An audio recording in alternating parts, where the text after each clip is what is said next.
आज हम आपको पढ़ाएंगे क्लास 7 का पॉलिटिकल का चौथा चैप्टर है growing up as boys and girls. लड़के और लड़कियों के रूप में बड़ा होना।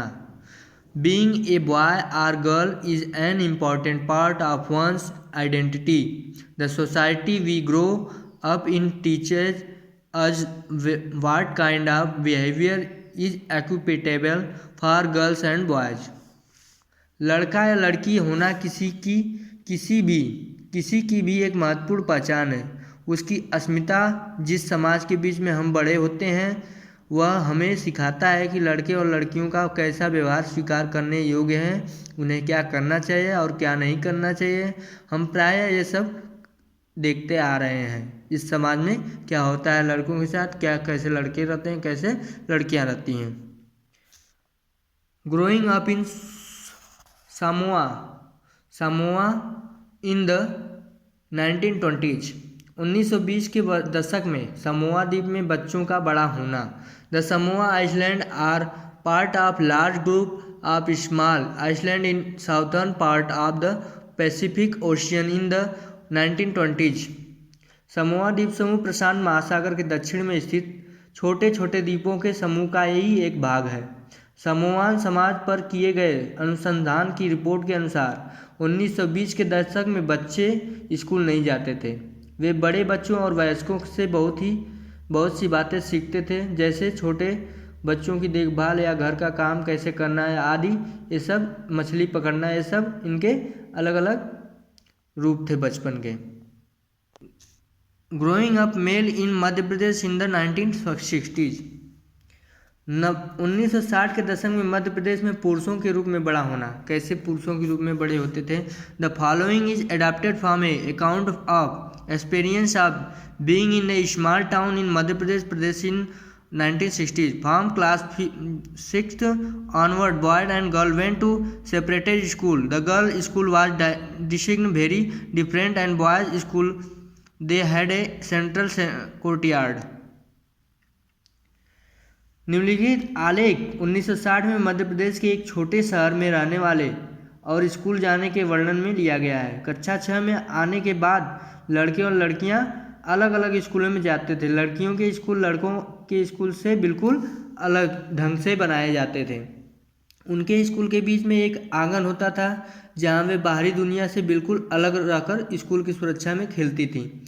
लड़कों के स्कूल में ऐसा कोई आंगन नहीं होता था, बल्कि उनके खेलने का मैदान बड़ा सा एक बहुत बड़ा खुला स्थान में होता था।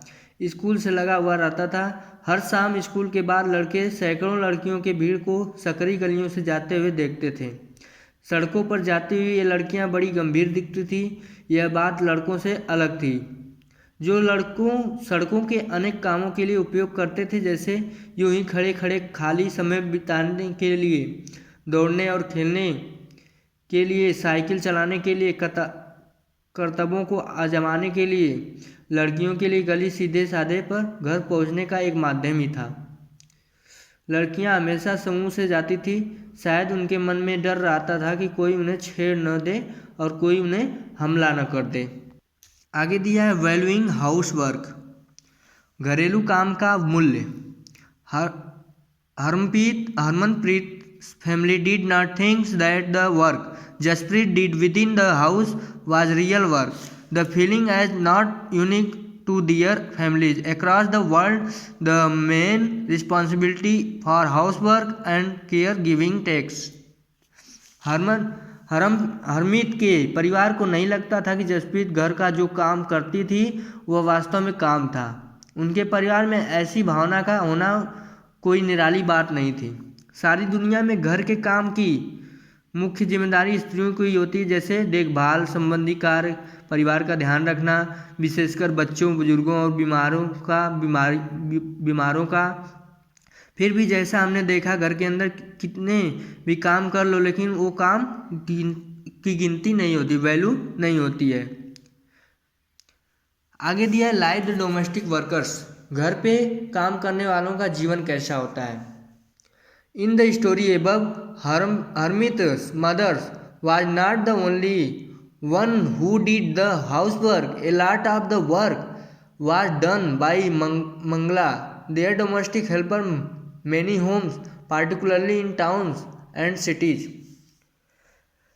उपयुक्त कहानी में केवल हरमीत की माँ घर के काम नहीं करती थी, काफ़ी सारा काम मंगला करती थी जो उनके घरेलू काम में मदद के लिए लगाई गई थी।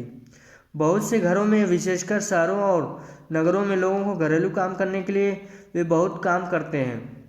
झाड़ू लगाना, सफाई करना, कपड़े और बर्तन धोना, खाना पकाना, छोटे बच्चों और बुजुर्गों को देखभाल करना। घर का काम करने वाली अधिकांशतः स्त्रियां होती हैं। ये सब काम करने वाली कौन होती है? अधिकांशतः स्त्रियां होती हैं।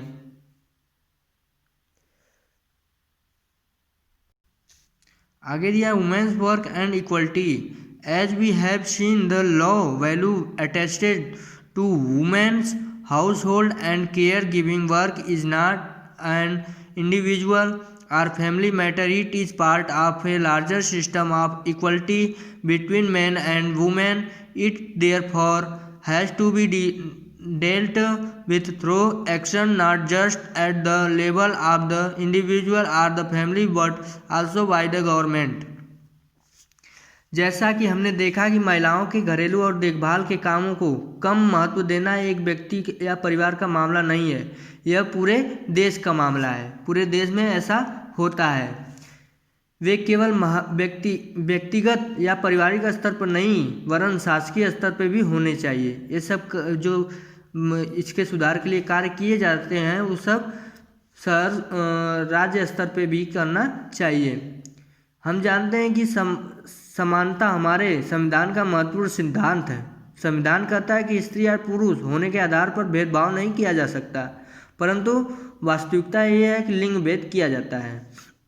सरकार इसके कारणों को समझने के लिए इस स्थिति का सकारात्मक निदान ढूंढने के लिए वचनबद्ध है। उदाहरण के लिए सरकार जानती है कि बच्चों की देखभाल और घर के काम का बोझ महिलाओं और लड़कियों पर पड़ता है। स्वाभाविक रूप से इसका असर लड़कियों के स्कूल जाने पर ही पड़ता है। इससे ही निश्चित होता है कि क्या महिलाएं घर के बाहर काम कर सकेंगी और यदि करेंगी तो किस प्रकार कार्य क्षेत्र को चुनेंगी। पूरे देश के कई गांवों में शासन के आंगनवाड़ियों बालवाड़ियों खोली गई हैं। आंगनवाड़ियां और बालवाड़ियां खोली गई हैं।